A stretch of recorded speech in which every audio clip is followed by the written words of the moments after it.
Et bonjour et bienvenue sur la chaîne Alcine Figurines et Collections, avec aujourd'hui une figurine qui sort tout droit de l'univers de Shurato.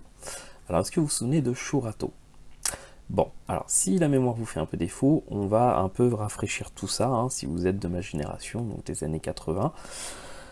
Concrètement, c'est un animé qui est sorti le 6 avril 1989 et qui s'est terminé le 18 janvier 1990. Il comporte donc 38 épisodes.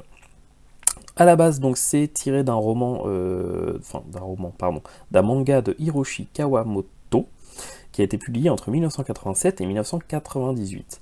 Il sera donc recompilé en 2 tomes, et concrètement, cette série Shurato, c'est la réponse du studio Tatsunoko à la Toei avec sa licence Saint Seiya. Voilà, exactement de la même façon dont les Samouraïs de l'Éternel ont été la réponse de Sunrise à la Toei, pour essayer de concurrencer du coup les Chevaliers du Zodiaque, donc Saint Seiya.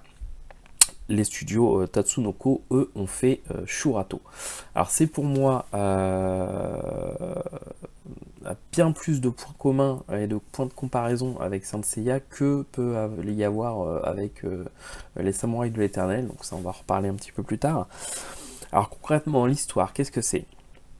Donc vous avez Shurato Hidaka et Gai Kuruki qui sont sur Terre, en train de disputer la finale d'un championnat d'arts martiaux, et qui vont se retrouver réincarnés dans la sphère céleste par la déesse Vishnu. Alors concrètement, il y a 10 000 ans, la déesse Vishnu, qui représente le peuple de Deva, ou Deva, je sais plus, a banni les Asuras, qui étaient dirigés par Shiva.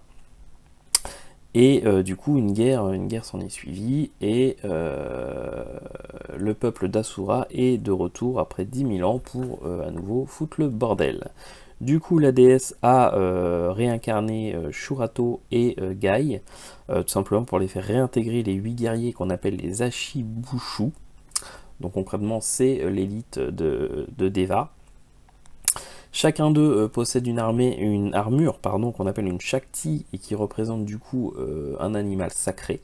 En ce qui concerne Shurato, lui, une fois qu'il revêt son armure, il se transforme en Shura-O, et donc concrètement, c'est le roi des lions. Voilà.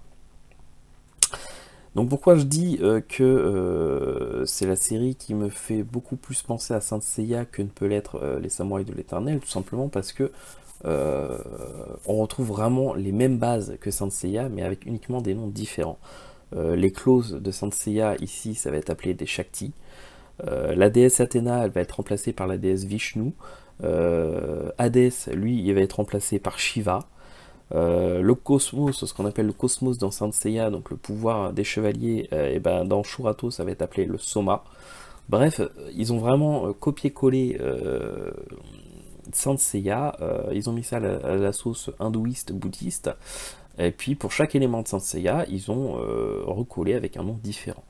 Et ça, je trouve que c'est beaucoup plus flagrant dans cette série que ça ne peut l'être avec les Samouraïs de l'Éternel, qui est plus basé sur la mythologie japonaise. Et je trouve que c'est moins flagrant, on retrouve un peu moins ça avec les Samouraïs de l'Éternel, bien qu'on ait également des points de comparaison, hein. Samouraïs de l'Éternel, ils sont 5, dans Saint Seiya, ils sont 5, hein, les chevaliers de bronze, voilà. Il y a aussi des armures, il y a aussi un cosmos, bref, voilà. Mais c'est vrai qu'en revisionnant Shurato, c'est beaucoup plus flagrant, en tout cas dans cette série, voilà. Bon, bref. Voilà pour le petit résumé de la série. Donc là, on a la figurine du coup de Shurato avec son armure. C'est donc le roi des lions. Donc au niveau de la boîte, eh ben écoutez, voilà, on a cette figurine donc éditée par Dazin Model, hein. Donc c'est une marque chinoise qui a produit cette figurine de type mid-close, hein, encore une fois. C'est le même principe, hein, à peu près la même taille, les mêmes articulations, les mêmes figurines, des armures en métal, des éléments plastiques, bref. Voilà, donc c'est une figurine qui a été réalisée en 2017, donc en Chine. Au niveau du packaging, on a tout de suite une image du coup de la figurine telle qu'elle est montée, donc qui est vraiment pas mal. Ici, on va voir également du coup un profil de la figurine, hein, qui laisse entrevoir des jolis détails. En tout cas, ça a l'air d'être assez bien respecté par rapport au design de l'animé. Là, encore une fois, on retrouve du coup la figurine, et ici, on la retrouve sous la forme de sa Shakti, hein, sous forme un peu, comment dire, un peu comme si, comme un totem, on va dire, voilà. Et puis ici, on voit qu'on a différents visages pour Shurato. Voilà. Bon, bah, de l'autre côté, c'est la même chose, hein. On a une vue du totem. Et puis c'est tout, voilà. Donc on va regarder un petit peu à l'intérieur comment ça se présente, et puis je vais vous montrer un peu ce que ça donne une fois monté.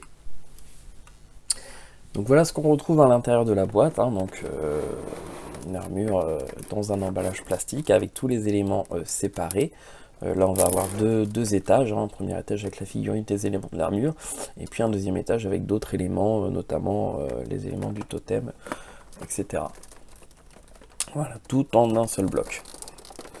Voilà, et puis on va également avoir un petit manuel, hein, tout simple, voilà, avec du coup des images 3D qui va nous aider à pouvoir effectuer le montage de cette figurine.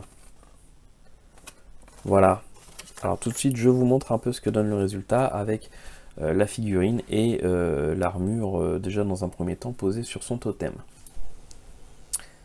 Et voici donc notre petit Shurato avec du coup sa Shakti en forme numéro 2, hein, puisque la forme numéro 1 de la Shakti, c'est une petite statuette qu'il tient dans la main.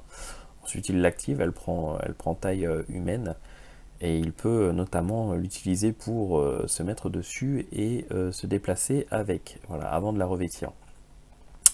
Donc une figurine donc d'Asin Model, hein, qu'on appelle aussi maintenant Grid Toys. Je crois que c'est à peu près, oui, je crois d'ailleurs que c'est la même firme, hein, c'est juste qu'ils ont changé de nom. Alors, bon, très clairement, au niveau du produit final, on est quand même à quelque chose qui, on n'est pas sur de la qualité qu'on peut avoir sur des figurines Bandai. Voilà, il y a toujours un petit manque au niveau de la finition, quelques petits détails qui auraient été mieux réalisés autrement, des fixations en plastique sur les pièces en métal qui, on voit qu'il ne faut pas trop forcer parce que ça pourrait très vite casser. Sinon visuellement bah, c'est pas mal, et puis surtout voilà, ça a le mérite d'exister. Je crois que c'est les seuls qui ont réalisé une figurine de personnages issus de cette série, donc c'est vraiment pas mal. On va avoir du coup avec ce personnage, on va avoir donc trois visages différents, hein. Un visage vraiment assez sombre, hein, voilà, un visage plutôt dans l'action, et puis un visage avec les yeux fermés, voilà, qui demande de la concentration. Et puis également on va avoir des paires de mains supplémentaires avec du coup une paire de mains ouvertes, et puis une paire de mains voilà, avec les poings fermés. Voilà. Au niveau de la figurine, donc comme je vous disais, hein, bah voilà, des petits soucis de finition à certains endroits. Bon bah après vous me direz, une fois avec l'armure ça ne se voit pas trop, mais bon voilà, c'est histoire de chipoter un petit peu là, voilà, petites choses comme ça. Les articulations, eh ben, elles sont bien rigides, hein. On est sur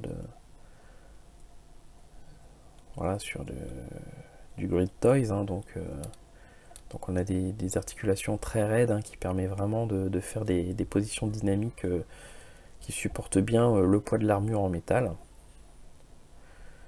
Voilà, donc un corps standard, hein, qu'on retrouve également avec les Midclaws de Saint Seiya par exemple.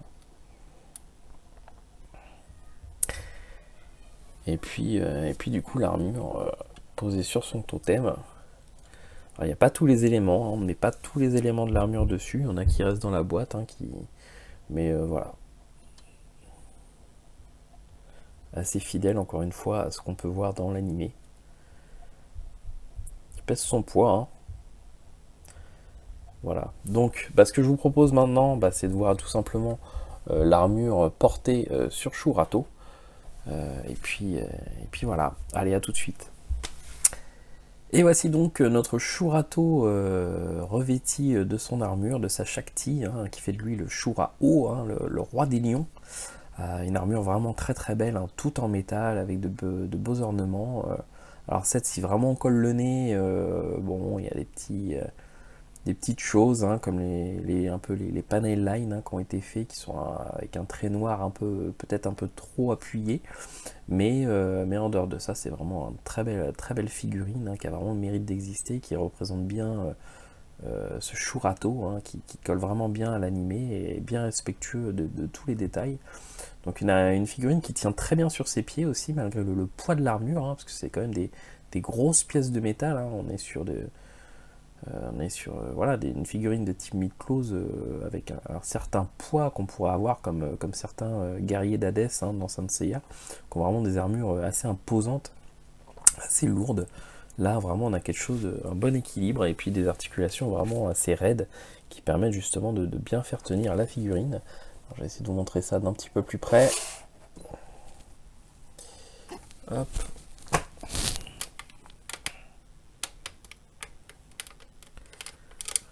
Voilà, donc ouais, une très belle figurine avec une très belle armure. Le visage est très bien fait, je trouve, très ressemblant. Les cheveux aussi.